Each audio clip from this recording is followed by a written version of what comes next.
మేము కోసాము. ఇది లైట్‌గా కొన్ని చెట్లు పండాయండి. ఇది గోంగూర. చూడండి కొంచెం నీట్‌గా వేసాము. యూజువల్లీ చిక్కగా ఏసేస్తాము. కొంచెం కొంచెంగా పెరిగే కొద్దీ యూజ్ చేసుకుంటూ పీకేస్తూ ఉంటే తర్వాత మిగతాది ఫ్రీగా వచ్చేస్తుంది. మనం అలాగే చేయాలి ఎప్పుడైనా సరే. సో, అలా మాకెప్పుడు గోంగూర కావాలన్నా ఇట్లా మా చిన్న తోటలో నుంచి మేము తీసుకొని వాడుకుంటుంటాము. చూడండి సపోటా చిన్న చెట్టు వేస్తున్నాము. ఇది చూడాలండి ఎప్పటికీ ఇది కాపుకొస్తుందో చూడాలి.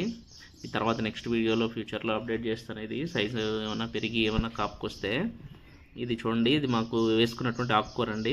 మంచి లేతగా ఉన్నప్పుడే మనము తినడం యూజ్ చేస్తాం. ఇది కూడా సేమ్ అండి, చిక్కగా వేస్తాము. చిక్కగా వేసి ఇట్లా మధ్య మధ్యలో ప్లక్ చేసుకుంటూ తీసేస్తూ ఉండాలి, యూజ్ చేసుకుంటూ ఉండాలి. ఇలా వేసుకోవడం బట్టి ఆకుకూరలు తింటే చాలా మంచిది. కళ్ళకి కానీ హెల్త్కి కానీ జుట్టు ఊడడం కూడా తగ్గుతుంది. అందుకే మేము ఆకుకూరను రెగ్యులర్గా తింటూ ఉంటాము ఇంట్లో. సో వీలైతే మీరు కూడా మీకు జగా ఉంటే చిన్న చిన్న ప్లేస్లో అయినా ఆకుకూరలు గోంగూరలు వేసుకొని తినడం చాలా మంచిది.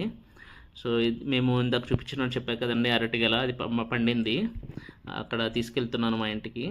తీసుకెళ్ళి పెట్టి చూపిస్తాను. చూడండి ఇప్పుడు పైన ఆల్రెడీ మాగిపోయి ఉన్నాయి. చూడండి ఆల్రెడీ మాగి ఉన్నాయి. ప్లీజ్ సబ్స్క్రైబ్ టు హలో నేస్తం ఫుడ్ అండ్ బ్లాగ్స్.